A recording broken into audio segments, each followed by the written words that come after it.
So I'd like to start then with the closing words of this morning's gospel passage.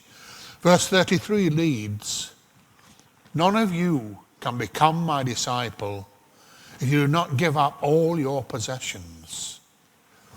Wow. Quite a clear condition, which even more so today makes it extremely difficult to give up in our wealth and our possessions in what is a acquisitive society. I pose the challenge, therefore, to all who call themselves Christians, that is, disciples, which comes from the Latin discipulus, meaning pupil or learner. So we're all pupils or learners. Got that clear. Perhaps some may be able to live up to this challenge in giving away our worldly possessions. Most of us, after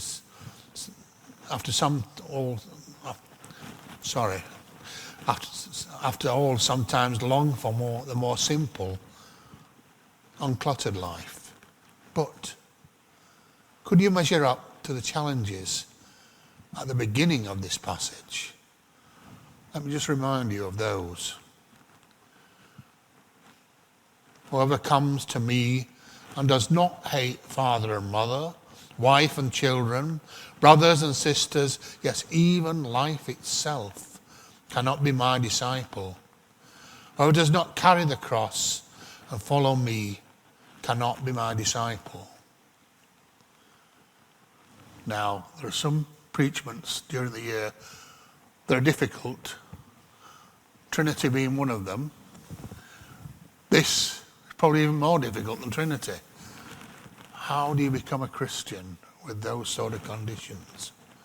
It could be said that those who are willing to sacrifice the majority of those conditions mentioned above and adopt a life of poverty, chastity and obedience, those who are called to the religious life, may be quite close to being true disciples, but even that is an only just.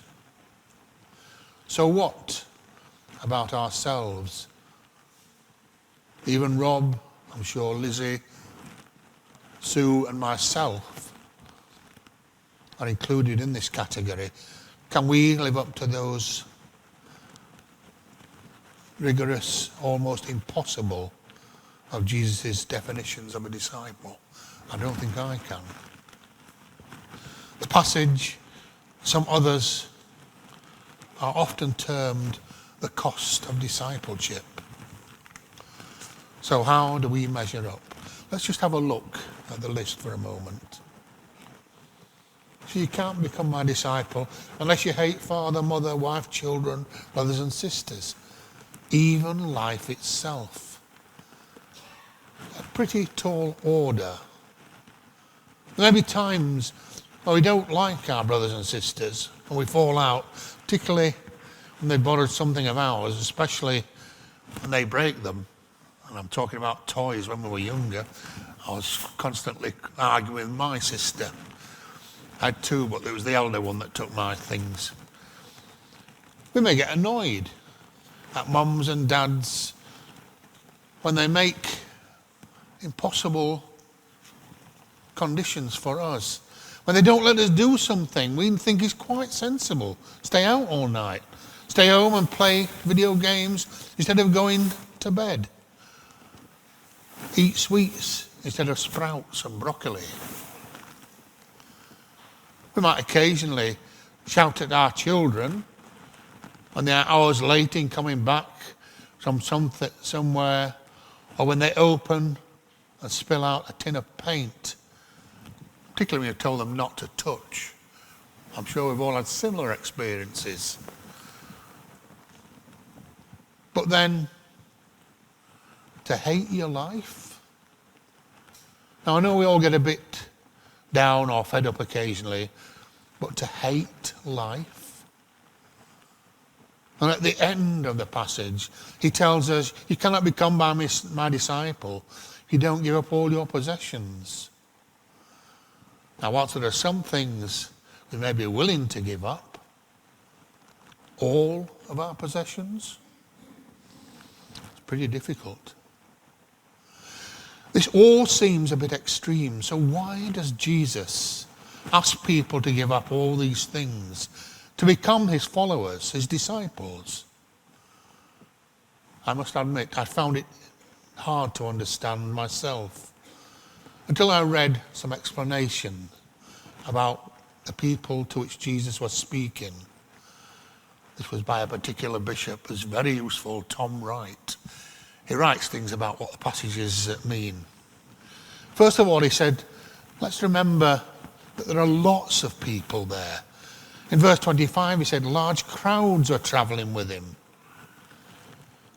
Why so many, do you think? There are possibly several reasons. Even today, if we see a large crowd, many people will follow to think something exciting is going to happen. And larger crowds attract even larger crowds. So there were many. A large crowd on a journey to their capital city, Jerusalem. But there must have been more to it than that. They must have followed in such large numbers for some other reason than just a stroll in the country. Probably had more to do with what they'd heard about Jesus and what they were expecting to happen at the end of the journey. News would have reached them that this was the Messiah, someone whom they had been waiting for a long time.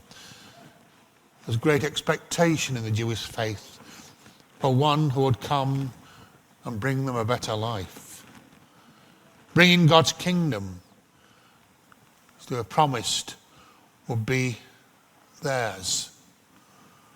And more down to earth, someone who would lead them to victory over their Roman occupation, their oppressors, and make them a great nation again. In short, they were probably expecting spectacular sights in Jerusalem when Jesus would drive out the Romans, claim a glorious victory, and they could live in peace once again. Sadly, how many times in the past had he tried to correct these wrong ideas about what the coming Messiah would mean? Even his closest followers, his apostles, did not understand. So he had to upset their expectations, correct their misunderstandings in as strong a way as possible, even if that meant putting people off. They had to understand the commitment they would be making if they were to become one of his disciples. Just imagine for a moment a politician today trying to get people to vote for him or her.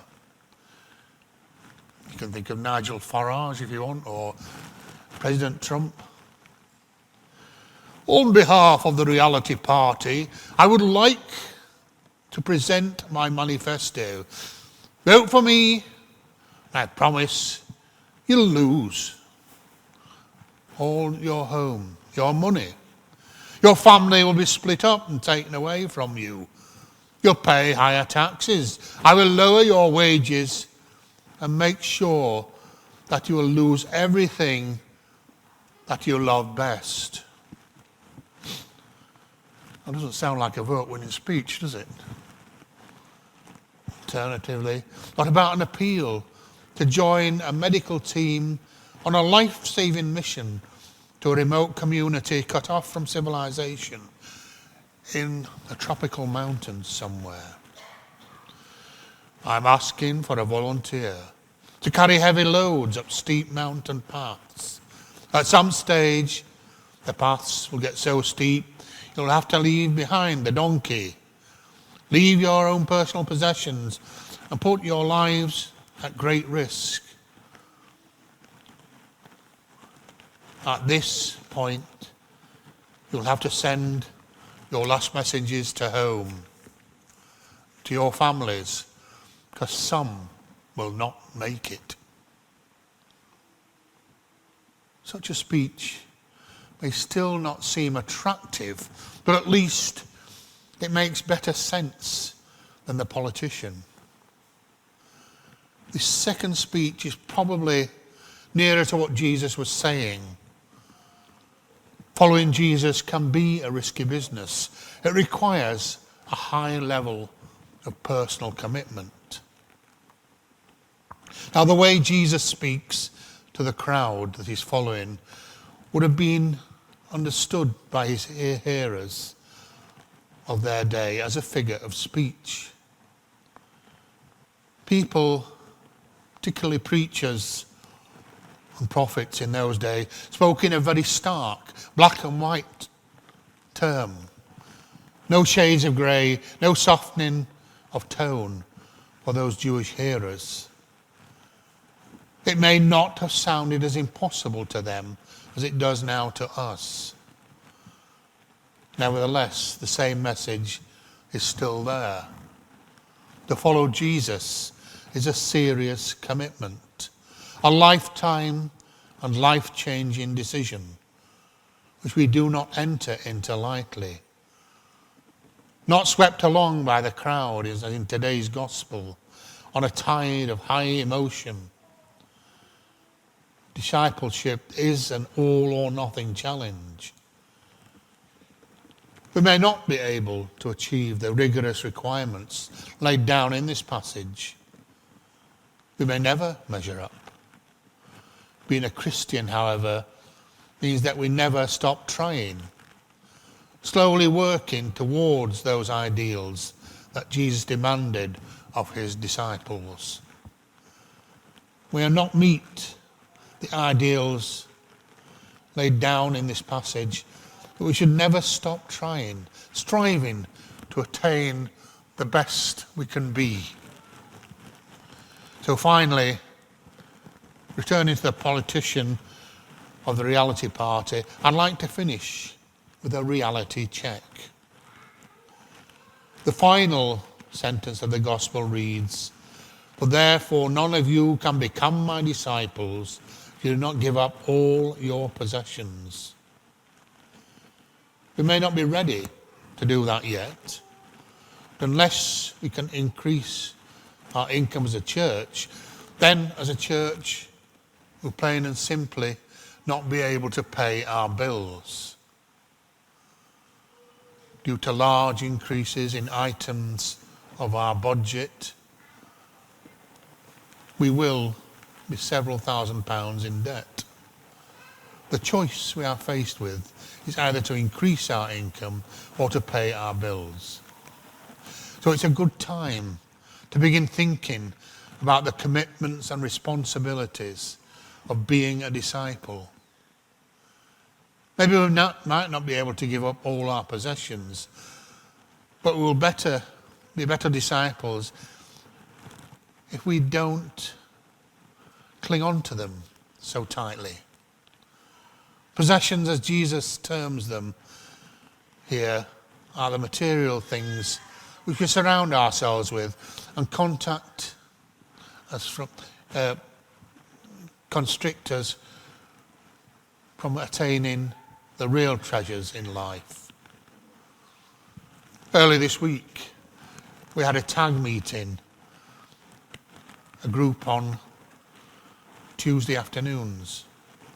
We were reminded of possessions, how much we value. Top of the list, funnily enough, came out as mobile phones. So perhaps that's something to centre on.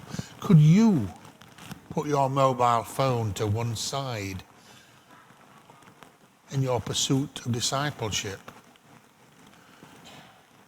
Maybe this could be a focus when thinking of the instructions that disrupt our path to God.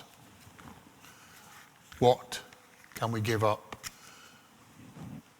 to move ourselves closer to God, to give up those things which separate us from our Lord and his teaching?